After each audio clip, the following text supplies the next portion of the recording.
Welcome students. मैं doctor Smita Sharma और मैं आपको बीएससी पार्ट सेकंड का पेपर सेकंड करा रही हूँ, जिसका हमने यूनिट 4th शुरू करा है। यूनिट 4th का हम फर्स्ट चैप्टर कर रहे हैं, वो है वेव्स इन मीडियम, तरंग माध्यम में तरंगे।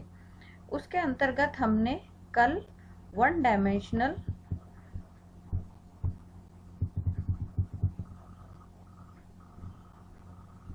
प्रोग्रेसिव वेव निकाली थी हमने। ये जो है ये वन डायमेंशनल प्रोग्रेसिव वेव निकाली थी और एक विमीय प्रगामी तरंग, और इसको फिर हमने 3 डायमेंशंस में भी लिखा था। आज हम माध्यम में जो तरंगे हैं वो 2 प्रकार से बनती है, ये हमने कल डिस्कस किया था। 2 प्रकार के, एक तो अनुप्रस्थ तरंगे और एक अनुदैर्ध्य तरंगे। तो इन दोनों तरंगों के डेफिनेशन हमने कर ली थी। आज हम उनके वेग ज्ञात करेंगे। तो पहले एक बार वापस से, जिसने पिछले वाले लेक्चर के हिसाब से, पहले हम अनुप्रस्थ तरंगे बताएंगे। ट्रांसवर्स वेव क्या होती है? ट्रांसवर्स वेव जो होती हैं वो उन वेव्स को कहते हैं जो वेव्स किसी मीडियम में से या कहीं से अगर प्रोपोगेट हो, किसी मीडियम में से प्रोपोगेट हो, तो मीडियम के जो पार्टिकल्स हैं वो उस वेव प्रोपोगेशन के परपेंडिकुलर डायरेक्शन में वाइब्रेट करें, तो हम उनको ट्रांसवर्स वेव कहते हैं। यानी अनुप्रस्थ तरंगे वो तरंगे होती हैं जो जब किसी माध्यम में से गुजरती हैं तो माध्यम के कण उसके वेव तरंग गति की दिशा के लंबवत दिशा में कंपन करते हैं, और इस कारण से उसमें क्रेस्ट और ट्रफ, श्रिंग और गर्त बनते हैं। आपको कुछ इस तरीके से श्रिंग और गर्त आपको दिखाई देंगे। आज हम सबसे पहले ये जो ट्रांसवर्स वेव है इसकी वेलोसिटी कैसे कैलकुलेट करते हैं वो हम निकालेंगे। तो इसके लिए हम एक एग्जांपल लेते हैं जिसमें ट्रांसवर्स वेव मीडियम में प्रोड्यूस होती है। वो एग्जांपल है, हमारा सबसे मोस्ट कॉमन एग्जांपल है एक स्ट्रेच्ड स्ट्रिंग, तनी हुई डोरी। तो तनी डोरी से पहले या स्ट्रिंग्स का मीनिंग क्या है, पहले एक बार ये क्लियर हो जाना चाहिए। तो सबसे पहले कि जो स्ट्रेच स्ट्रिंग की हम बात कर रहे हैं, डोरी की जो बात कर रहे हैं, उसके अंदर ये खासियत होनी चाहिए, उसकी जो लंबाई है वो व्यास की तुलना में बहुत अधिक होनी चाहिए। यानी डोरी मोटी नहीं हो, ऐसा कि कोई रस्सा हो, पतली रस्सी होनी चाहिए जिसकी डायामीटर कम हो, लेंथ ज्यादा हो। ठीक है। उसके बाद घनत्व व मोटाई, लंबाई के अनुदिश समान हो, और उसका जो डेंसिटी है और उसकी जो मोटाई है, थिकनेस है, दोनों ही अलोंग द लेंथ सेम रहे। ये जरूरी है, क्योंकि अगर कहीं पर डेंसिटी कम होगी तो कहीं पर तो उसके जो मतलब जो उसके जो पार्टिकल्स हैं वो दूर दूर होंगे, और कहीं पर वो बिल्कुल नजदीक नजदीक कॉम्पैक्ट हो जाएंगे। और थिकनेस भी अगर अलग अलग होगी तो सही बिहेवियर, सही वेलोसिटी वगैरह हम कैलकुलेट नहीं कर सकते। तो ये हमारे लिए जरूरी है।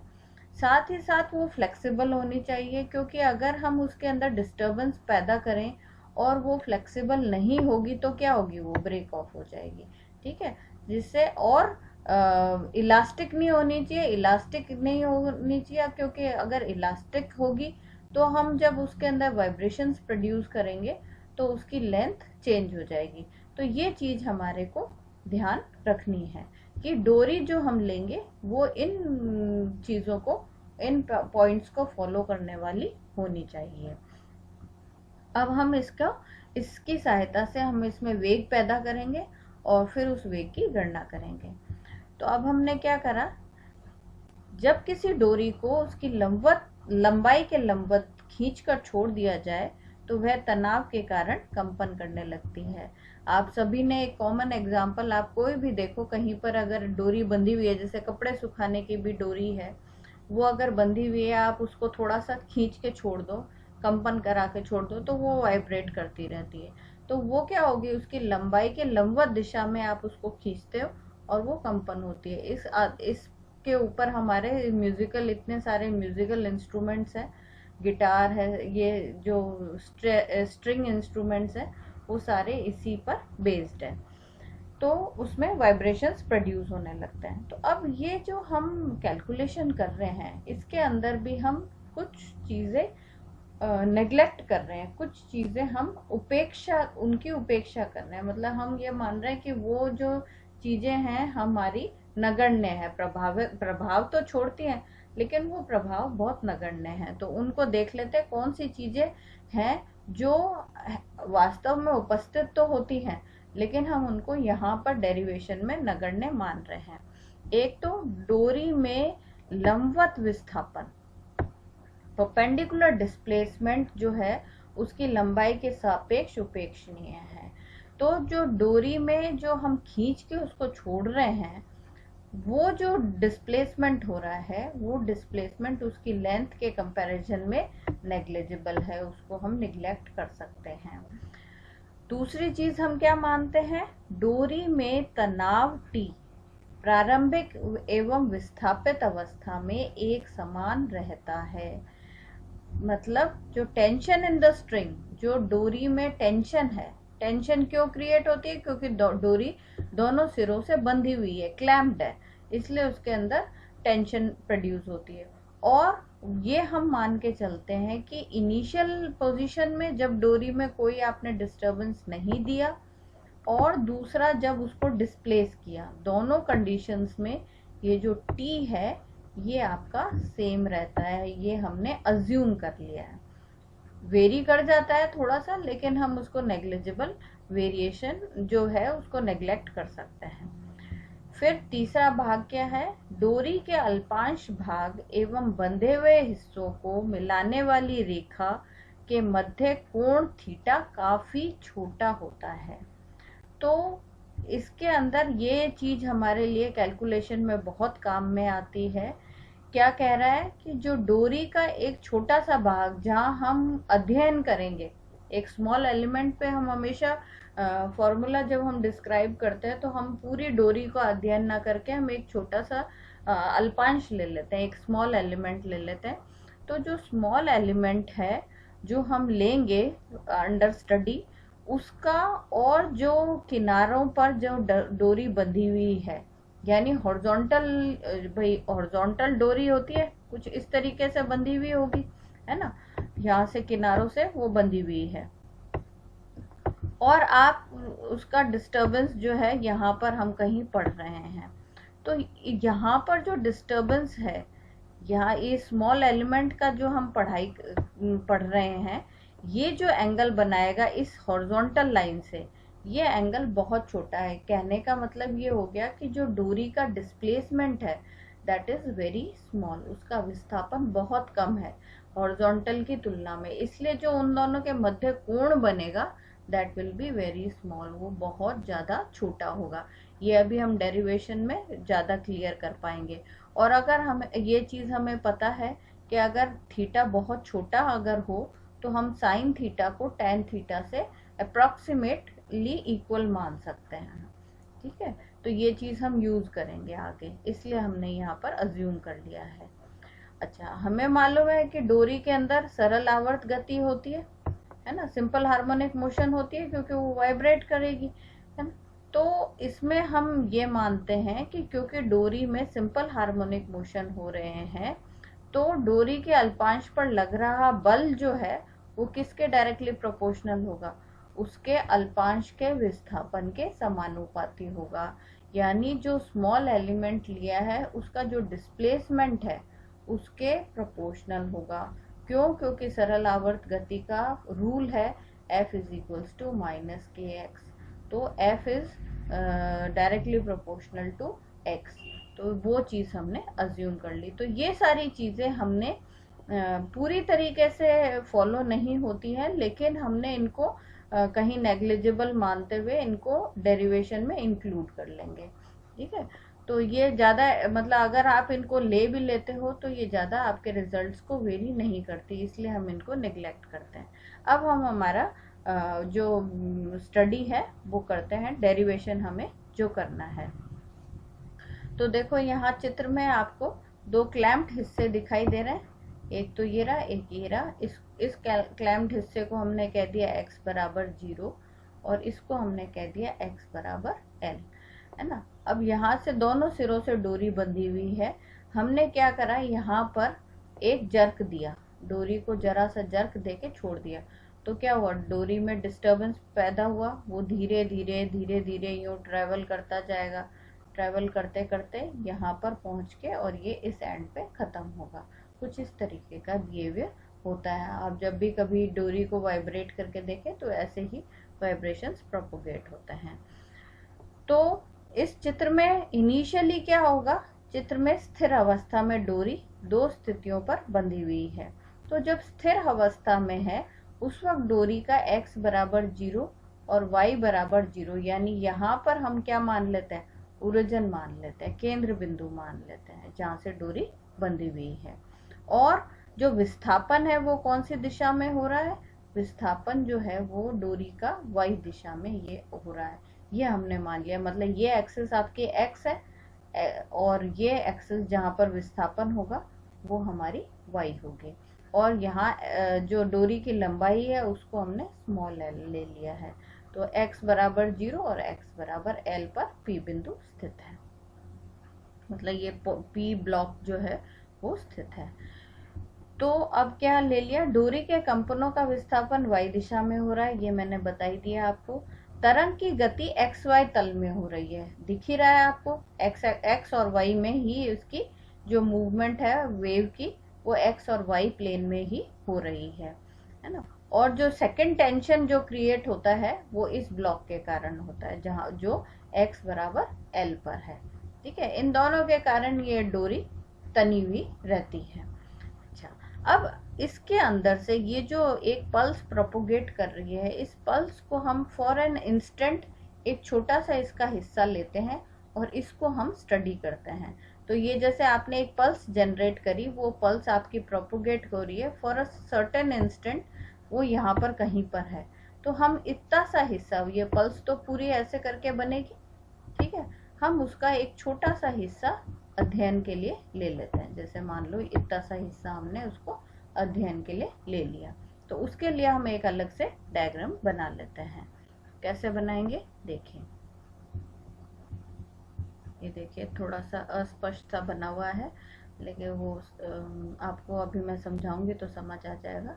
मैंने क्या करा है, P और Q ये एक अल्पांश ले लिया मैंने, ठीक है, छोटा सा अल्पांश है जो हमारे इस जो पल्स आपकी जनरेट हो रही थी उसका एक छोटा सा हिस्सा मैंने यहाँ पर शो करा हुआ है, P और Q, ठीक है। अच्छा, अब इसके अंदर ये जो इतनी सारी लाइंस दिख रही हैं वो बता रही हूँ। ये जो चीज़ है यहाँ से लेकर, मैं एक बार दूसरे हाइलाइटर से बनाती हूँ, थोड़ा लाइट कलर ले लेते हैं। तो यहाँ से ये जो है ये कुछ ऐसे वेव फॉर्म हो रही है, ये मेरा हाथ थोड़ा सा कहाँ पर है, ये कुछ इस तरीके से, ये मतलब ऐसे ही ढीला डाला सा नहीं है, एक स्ट्रेट उसमें है, क्योंकि मैं इससे कर्सर से ड्रॉ कर रही हूँ तो इतना अच्छा ड्रॉ नहीं हुआ। तो हमारा ये एक पल्स का हिस्सा है जिसमें से मैंने एक अल्पांश यहाँ से ले लिया, एक P और ये बिंदु हो गया मेरा Q, ठीक है। अच्छा, अब P और Q जो है उस अल्पांश की जो लंबाई है वो सबसे पहले एज्यूम कर ली हमने dx है। तो यहाँ से देखो x एक्सिस, x और y प्लेन में हमने इसको प्लॉट किया है ना, तो x y प्लेन में ही था ये, है ना। तो ये जो है ये ओरिजिन से x दूरी पर है और ये हमारा delta x plus delta x दूरी पर b बिंदु है, यानी जो q बिंदु है वो इस जगह पर स्थित है, ठीक है। अच्छा, अब हमने ये मान लिया कि ये जो पोजीशन है ये फॉर अ टाइम t है और इस वक्त उसका जो डिस्प्लेसमेंट है, यानी यहाँ पर यहाँ से यहाँ तक जो डिस्प्लेसमेंट है वो अप्रोक्सीमेटली स्मॉल y दिया हुआ है, ठीक है। अच्छा, अब हम इसके अंदर टेंशन निकालेंगे। तो टेंशन हमारे को बिंदु P पर भी निकालना है, बिंदु Q पर भी निकालना है। तो बिंदु P पर हम कैसे निकालेंगे, बिंदु P पर जो हमारा टेंशन है वो कहाँ होगा, वो तो नीचे की तरफ होगा, इधर होगा, इस डायरेक्शन में होगा। ठीक है, ये सब स्ट्रेट लाइंस में है। ये मेरा थोड़ा हाथ वाइब्रेट कर जाता है, इसलिए ये थोड़ा सा वेवी फॉर्म में बन रहा है।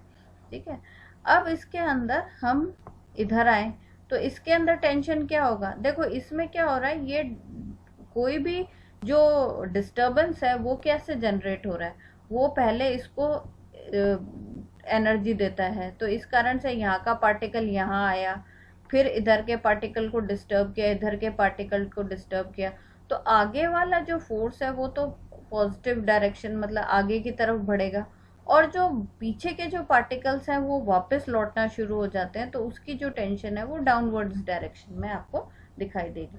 तो यहाँ पर जो टेंशन है वो इस डायरेक्शन में है, और यहाँ पे जो टेंशन है अलोंग वो टेंजेंट होती है, तो अलोंग टेंजेंट हमारी कुछ इस तरीके से यहाँ पर दिखाई देगी। ठीक है, तो ये चीज हमारी आ गई इसके अंदर। अब ये दोनों हमने टेंशन तो बना ली, और हमने पहले ही अज्यूम कर लिया था कि चाहे यहाँ का टेंशन हो चाहे यहाँ का टेंशन हो, सब बराबर रहेंगे, तो ये बराबर है। अब हम इन दोनों टेंशन के कंपोनेंट्स कर लेते हैं। तो कंपोनेंट्स करने के लिए पहले हम हॉरिजॉन्टल के साथ, जो ये एलिमेंट है हॉरिजॉन्टल के साथ यहाँ पर एंगल अज्यूम करते हैं। तो हॉरिजॉन्टल के साथ मान लो इसका तो जो एंगल है वो θ1 है, और इसका जो इस टेंशन का जो हॉरिजॉन्टल के साथ एंगल है वो θ2 है, ये हमने अज्यूम कर लिया। तो इसके दो कंपोनेंट्स क्या होंगे, जिधर एंगल है ये तो ये वाला तो हो जाएगा t cos θ1, और ये वाला हो जाएगा t sin θ1। ऐसे ही इधर वाला नीचे की तरफ वाला जो हो जाएगा t sin θ2, और ये हो जाएगा हमारा t cos θ2। ठीक है ना, तो कुछ इस तरीके से हमारे दो कंपोनेंट्स आ गए। अब इसके अंदर देखिए t cos θ1 along positive x axis है ना, और इसके अंदर ये मैंने शायद गलत बोल दिया, साइन बोल दिया था, इस ये वाला जो t cos θ2 है ये अलोंग नेगेटिव एक्स एक्सिस है। अच्छा, ये वाला जो है वो नेगेटिव वाई एक्सिस की तरफ पॉइंट कर रहा है या डाउनवर्ड डायरेक्शन में पॉइंट कर रहा है, और ये जो कंपोनेंट है ये t sin θ1 ये पॉजिटिव ऊपर अपवर्ड डायरेक्शन में पॉइंट आउट कर रहा है। कुछ इस तरीके का हमारा ये सारा ये हमने इनके कंपोनेंट फॉर्म में लिख लिया।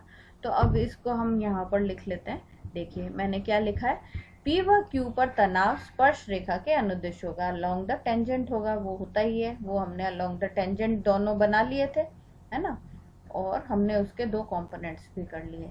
माना P व Q पर टेंजेंट एक्स एक्सिस के साथ क्रमशः θ1 व θ2 कोण बनाते हैं। मैंने यही कहा था कि हॉरिजॉन्टल के साथ वो θ1 और θ2 एंगल बनाते हैं। ये हमने ले लिए, और अब उसके दो घटक ले लिए। पहले तो हमने लिखा बिंदु Q पर, बिंदु Q पर दो घटक कौन से, एक पॉजिटिव एक्स एक्सिस में और एक अपवर्ड डायरेक्शन में। तो देखिए t sin θ2 positive x direction में, और t cos θ2 positive x axis की डायरेक्शन में, ये अपवर्ड डायरेक्शन में और ये पॉजिटिव एक्स एक्सिस की डायरेक्शन में है। ऐसे ही इसके अंदर हो जाएगा बिंदु P पर t sin θ1 डाउनवर्ड्स डायरेक्शन में है, और t cos θ1 negative x axis की डायरेक्शन की ओर है। अब देखिए इसके अंदर क्या होगा कि ये जो कंपोनेंट है t cos θ1 और t cos θ2 और t cos θ1, ये तो दोनों इक्वल एंड ऑपोजिट हैं, बिल्कुल ऑपोजिट डायरेक्शन में है। तो ये दोनों तो क्या होंगे, एक दूसरे के इक्वल होंगे और ऑपोजिट होंगे, इसलिए ये कैंसिल आउट हो जाएंगे। ये हमने क्यों मान लिया, क्योंकि θ1 और θ2 आर वेरी स्मॉल, और अप्रोक्सीमेटली हम इन दोनों को बराबर मान सकते हैं और कैंसिल आउट हो जाएंगे। तो इस डायरेक्शन में एक्स दिशा में जो रिजल्टेंट टेंशन है दैट विल बी 0, परिणामी तनाव 0 होगा। अब इस डायरेक्शन में हम 0 मान नहीं सकते, क्यों, क्योंकि इस डायरेक्शन में तो हमें डिस्प्लेसमेंट दिखाई दे रहा है, फोर्स लग रहा है, फोर्स लग रहा है, इसका मतलब यहाँ पर डिस्प्लेसमेंट जो है वो force is not 0 because displacement is seen, displacement आपको दिखाई दे रहा है, इसका मतलब यहाँ पर ये दोनों एक दूसरे को कैंसिल नहीं कर सकते। तो इन दोनों के जो डिफरेंस है उससे हमारा फोर्स का फॉर्मूला निकलेगा। तो हम y एक्सिस की डायरेक्शन में स्टडी करते हैं। तो y एक्सिस के डायरेक्शन में एक तो है t sin θ1 और एक t sin थीटा 2। तो टी साइन थीटा 1 को हम क्योंकि छोटा है अप्रोक्सीमेटली टी टेन थीटा 1 लिख सकते हैं। अच्छा, टेन थीटा 1 क्या होता है? इसको हम ग्रेडियंट प्रवणता के रूप में लिख सकते हैं।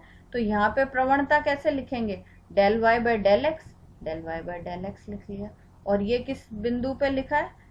ये हमारा लिख लिया पी बिंदु पे। ठीक है, ये मैं शुरुआत से ही यहाँ पर हर बार 1 यहाँ शो करती आई हूँ और 2 यहाँ पर उल्टा बोलते हैं, जो कि 1 यहाँ पर है और 2 यहाँ पे। आप इसको पढ़ते वक्त थोड़ा सा ध्यान रख लीजिएगा। अच्छा, अब इसको मैंने क्या लिख लिया? T del Y by del X P, है ना। और ये जो है ये हमारा F1 फोर्स के बराबर है, यानी जो फोर्स P बिंदु पर जो पार्टिकल है उस पर लग रहा है। ऐसे ही हम Q बिंदु पे डिस्कस करते हैं। तो Q बिंदु पे क्या होगा? T sine theta 2 will be approximately equal to T tan theta 2 will be approximately equal to T del Y by del x at what point? At point Q, और उसको हम F2 के बराबर मान लेते हैं।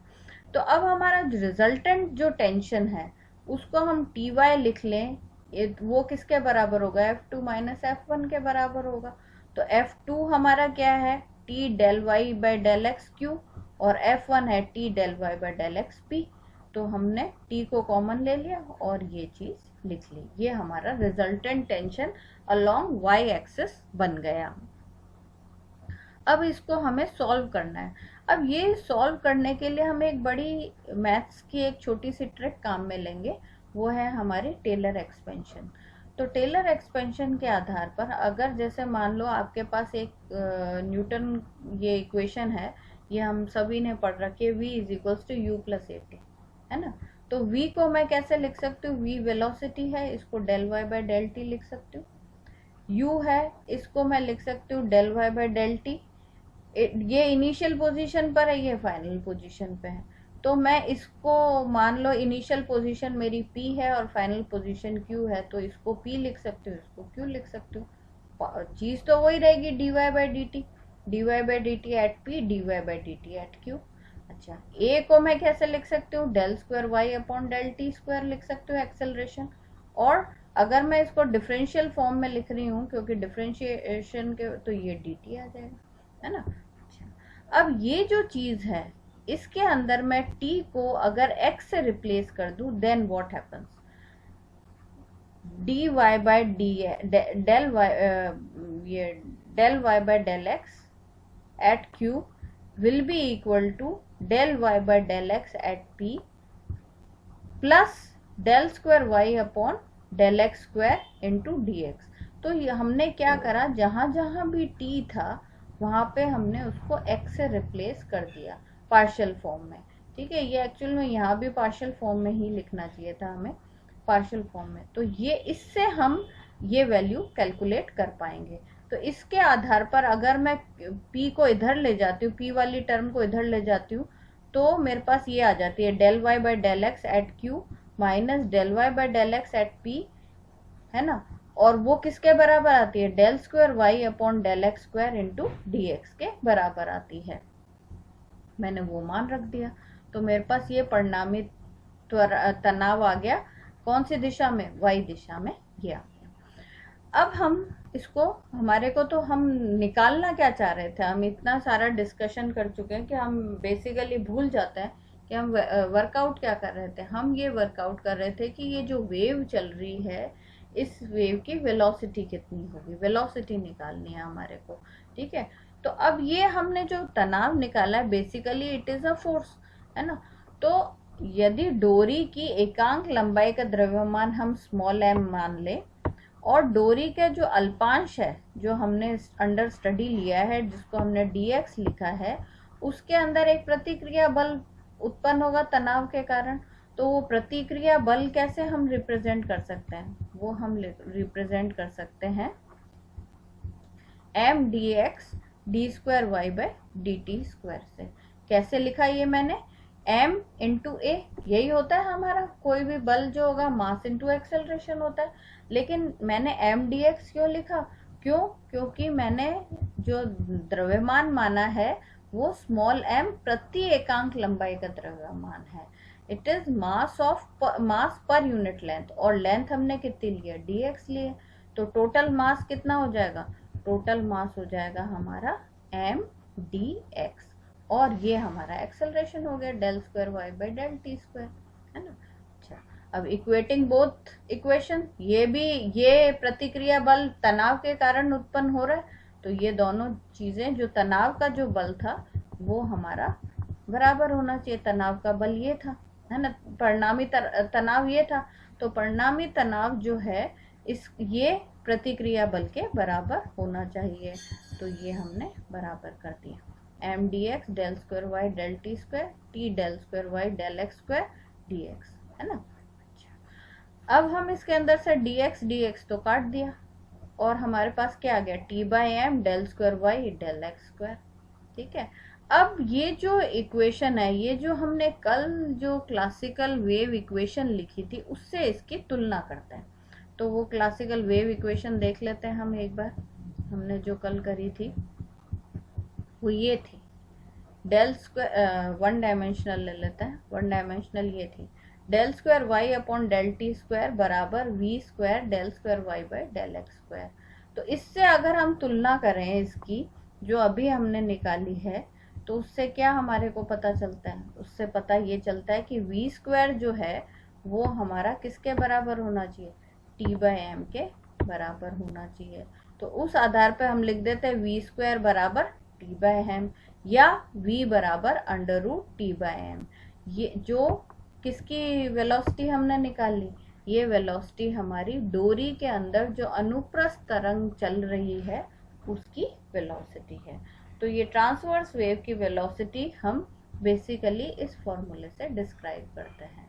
ये आपको ध्यान भी होगा, क्योंकि हम जब छोटी क्लासेस में खिंची हुई डोरी के अंदर अलग हम नोड्स एंटी नोड्स वगैरह पढ़ते हैं, वहाँ पर हम यही formula under root t by m काम में लेते हैं, तो यहाँ हमने उसको डिराइव किया है। आज हम इतना ही करेंगे, अगले लेक्चर में हम अनुदैर्ध्य तरंगों का वेग कैसे निकालेंगे वो उसका अध्ययन करेंगे। धन्यवाद।